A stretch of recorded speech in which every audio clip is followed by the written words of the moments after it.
Party जिंदाबाद, तमाम party जिंदाबाद, ओवैसी साहब जिंदाबाद, ओवैसी साहब जिंदाबाद, इम्तियाज भाई जिंदाबाद, इम्तियाज भाई जिंदाबाद, इम्तियाज भाई जिंदाबाद, तमाम पार्टी जिंदाबाद, तमाम पार्टी जिंदाबाद। कौन आया, कौन आया, शेर आया, शेर आया, कौन आया, कौन आया, शेर आया, शेर आया। इम्तियाज भाई आप आगे बढ़ो, हम तुम्हारे साथ हैं। इम्तियाज भाई जिंदाबाद, इम्तियाज भाई जिंदाबाद, नासिर भाई तुम आगे बढ़ो, जिंदाबाद, नासिर भाई जिंदाबाद, डायरेक्टर असदुद्दीन अवैसी जिंदाबाद, हवलदार इम्तियाज जलील जिंदाबाद, नासिर सिद्दीकी जिंदाबाद, एमआईएम जिंदाबाद, एमआईएम जिंदाबाद।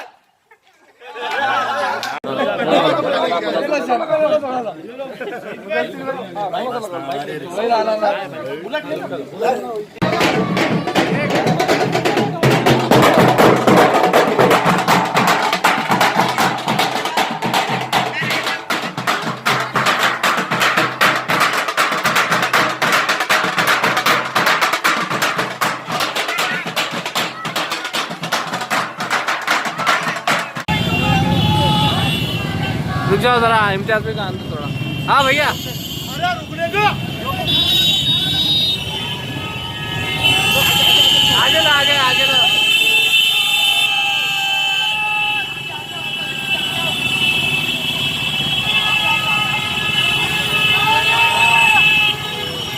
आगे आओ, सब आगे आओ।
हिंदी वाला सर, हिंदी में।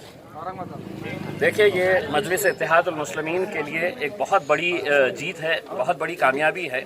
मैं सीमांचल की पूरी आवाम का तहे दिल से शुक्रिया अदा करना चाहता हूँ, जिन्होंने अपना भरोसा, अपना एतमाद, अपनी मोहब्बत मजलिस इत्तेहादुल मुस्लिमीन और बैरिस्टर असदुद्दीन अवैसी साहब के ऊपर जो जताई है। 5 सीटें जो हमको मिली है, मैं समझता हूँ अगर परसेंटेज अगर निकाला जाए तो सबसे ज़्यादा स्ट्राइक रेट अगर किसी का रहेगा तो मजलिस इत्तेहादुल मुस्लिमीन का रहेगा। ऐसे हालात के अंदर मैं समझता हूँ जो लोग हमारे ऊपर ये इल्ज़ाम लगाते हैं और ये कहते हैं कि मजलिस इत्तेहादुल मुस्लिमीन जीतने के लिए नहीं जाती है, किसी को जिताने के लिए जाती है, हमारे ऊपर अलग अलग तरह के इल्ज़ाम इस चुनावी प्रचार के अंदर भी ख़ास तौर से कांग्रेस पार्टी की तरफ से लगाए गए थे कि हम भारतीय जनता पार्टी की मदद करने के लिए आए हैं।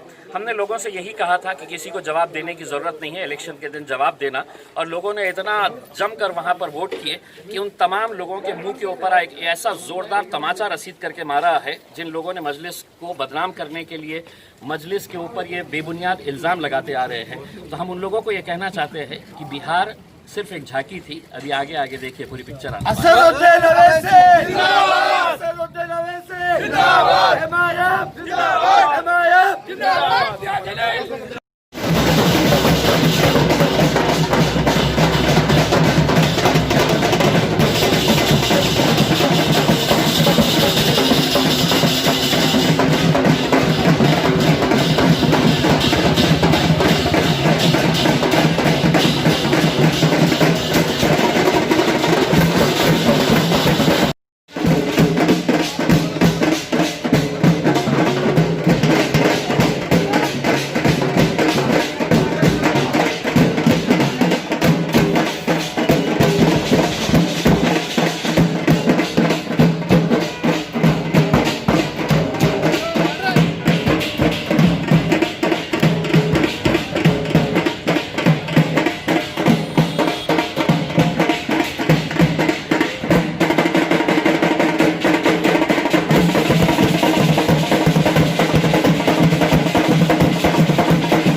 मुसलमानों के लिए, दलितों के लिए, पिछड़ों के लिए, जिनके लिए न जाने कितने साल से बैरिस्टर असदुद्दीन अवैसी साहब, अकबर अवैसी साहब मेहनत कर रहे हैं।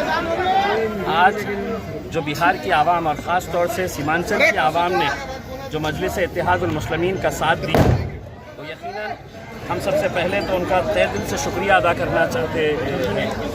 सारी राजनीतिक पार्टियां वहां पर एकजुट हो गई थी और हर एक की कोशिश यही थी कि मजलिस यहां से जीतना नहीं चाहिए, लेकिन आवाम ने वहां पे एक इत्तेहाद का एहसास किया, जिसकी वजह से आज इतनी बड़ी जीत हमारे को मिली है।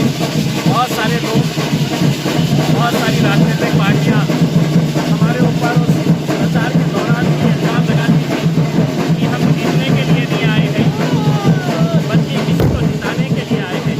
और हमने अपनी आवाज़ से कहा था कि किसी को कोई जवाब देने की ज़रूरत नहीं है। अगर जवाब देना है तो इलेक्शन के दिन देना। और 7 तारीख के दिन जब इलेक्शन हुआ तो अल्हम्दुलिल्लाह बड़ी तादाद के अंदर लोग निकल कर आए और मजलिस इत्तेहादुल मुस्लिमीन के ऊपर जो यकीन और भरोसा जताया है, हम सबके हर उसमें एहसानमंद रहेंगे।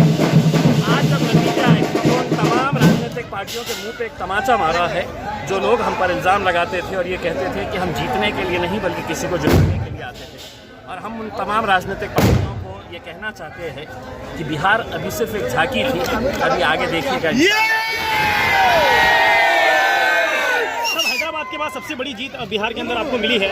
औरंगाबाद के अंदर औरंगाबाद के अंदर जो महानगर पालिका के इलेक्शन आने वाले वक्तों में आने वाला है, तो आपको लगता है बिहार की जीत के बाद औरंगाबाद में उसका एक बहुत बड़ा असर आपको नजर आएगा? सब आप सिर्फ औरंगाबाद की बात मत करिएगा, अब हम हिंदुस्तान की बात कर रहे हैं। 20 सीटें आपने वहाँ से लड़ाई थी, 5 सीटों पर आपको जीत हासिल हुई है, कहीं ना कहीं दूसरे नंबर पर भी आप रहे हैं।